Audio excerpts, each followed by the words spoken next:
This is the Kaiten man torpedo.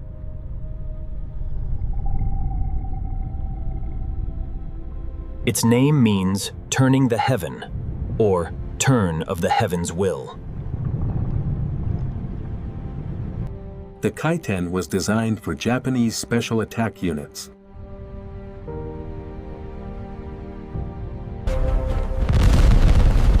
Its constructors hoped it could change the tide of the war in the Pacific theater. 6 types of Kaiten would be produced.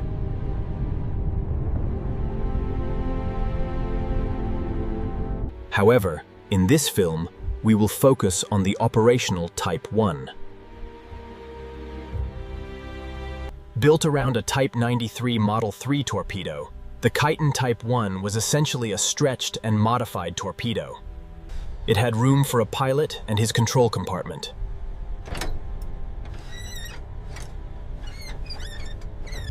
My name is David Webb, and this is Blue Pole Print. The total length of the Kaiten was 48.4 feet. It had a maximum hull diameter of 3.3 feet. It had a displacement tonnage of around 8.3 tons. The hull was built from 2 parts.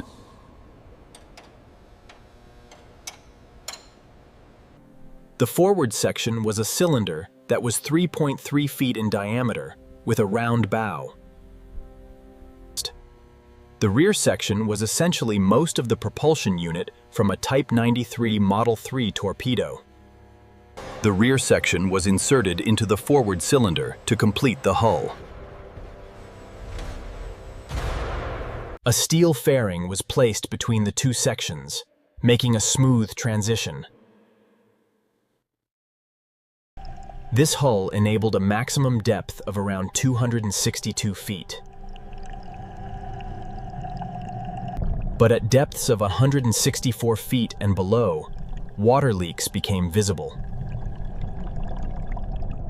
And in a short time, the Kaiten could be flooded and sink.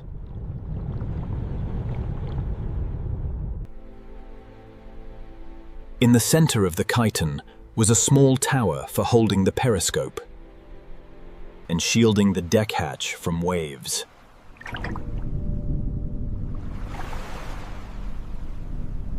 Another entrance hatch was in the keel, slightly ahead of the pilot's seat.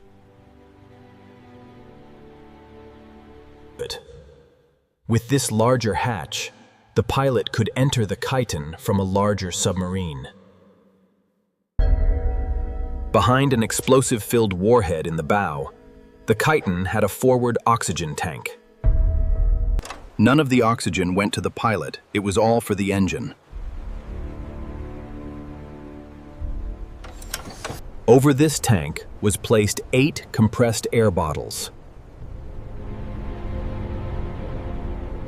Below and to the sides of the oxygen tank were 2 forward trim tanks. The forward kerosene tank sat at the end of the oxygen tank. In the middle of the hull was the pilot's compartment.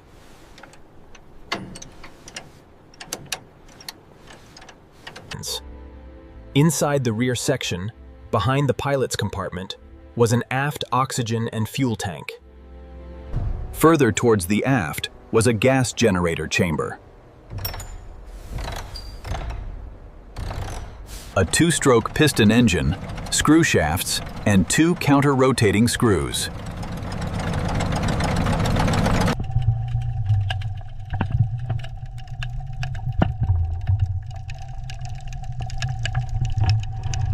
There were 4 rigid fins at the aft in a cross-plane configuration. The 2 horizontal planes each had a hydroplane. The vertical fins each had 2 rudders attached to control the course. steering rods for the manual rudders were arranged by passing through supporting brackets. The warhead in the bow carried 3,420 pounds of explosive. The detonator was placed in the middle of the warhead.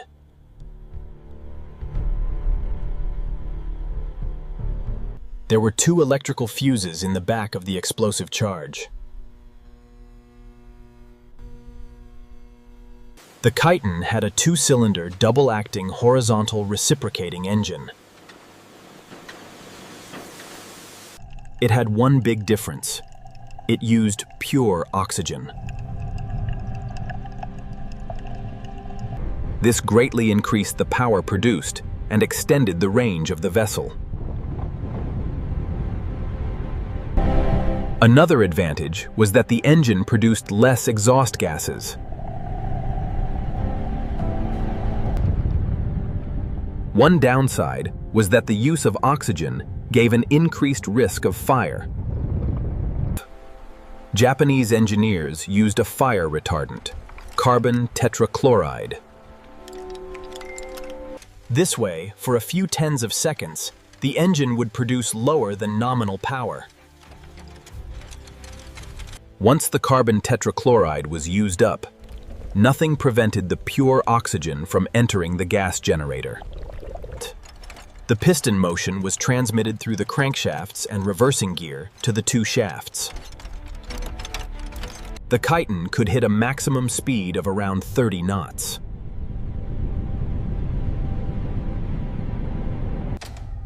For a manual submarine at this time, that speed was an unheard of achievement. The pilot's compartment was placed in the middle of the Kaiten, between 2 oxygen tanks.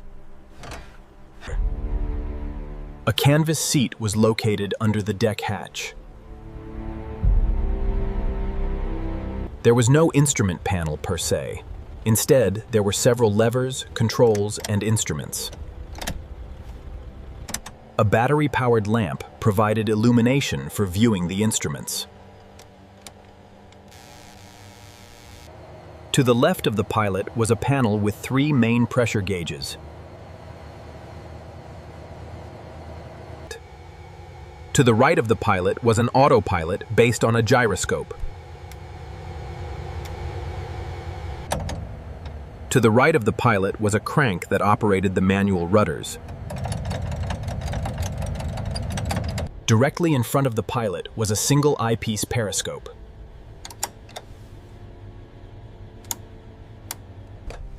And to his left was the crank to raise it.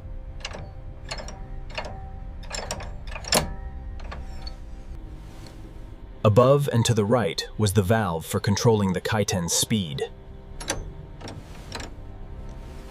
And overhead on the left was a crank for setting the intended depth.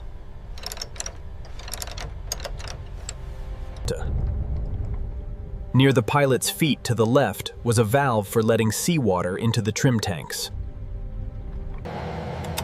At the pilot's right hand was a valve to turn off the automatic steering.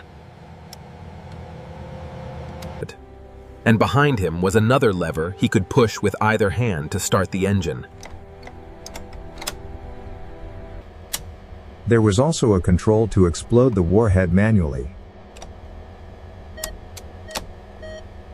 The pilot had a telephone used when the Kaiten was carried on a submarine. There was access to a tin of sodium peroxide in order to scrub the air of carbon dioxide. The pilot would occasionally open the tin and pour some sodium peroxide on the lid.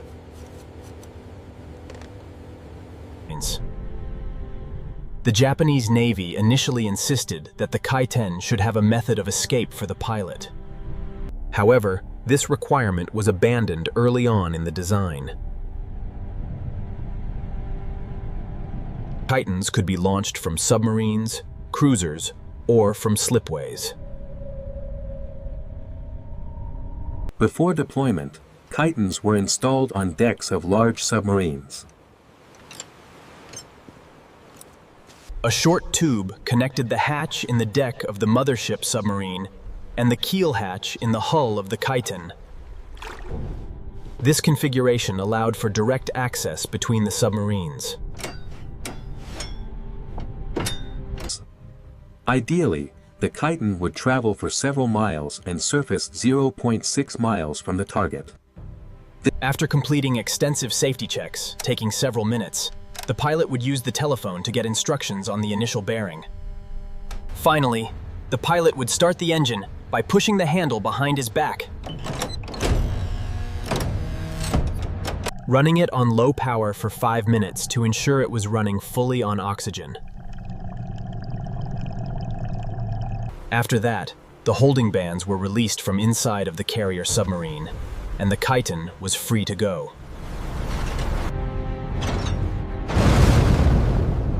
After the launch, the Kaiten could not be recovered.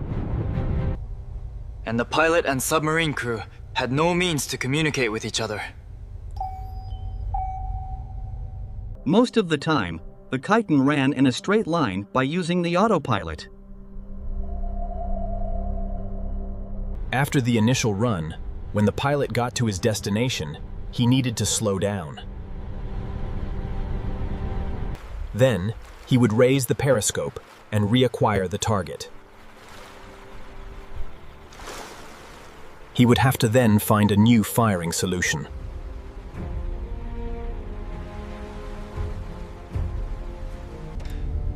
And determine what bearing and speed the Kaiten would need for a collision course. With the new bearing and speed, the pilot would hope to ram the enemy. If the Kaiten was successful, it would power into the hull of an enemy ship.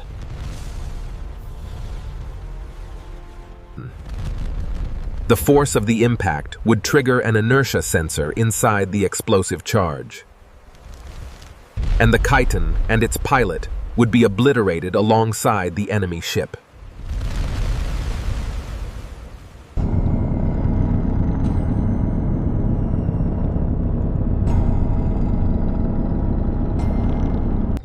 With him was the ashes of his colleague and friend, Lieutenant Hiroshi Kuroki. Nishina managed to sink the tanker USS Mississinawa. This would be one of the only 2 major hits by a Kaiten in all of its 10 deployments. The Kaiten was not an effective weapon.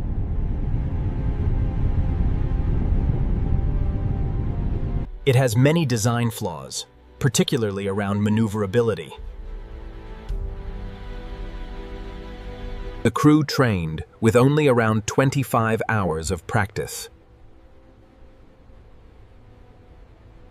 This made the Kaiten effectively obsolete.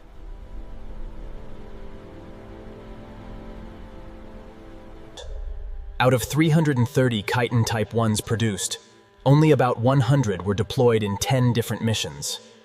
With that, only 2 enemy vessels were sunk, but several more were damaged. The program cost hundreds of lives and failed deployments.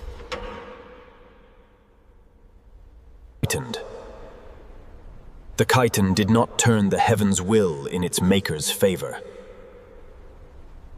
If you spotted any errors, please let us know in the comments.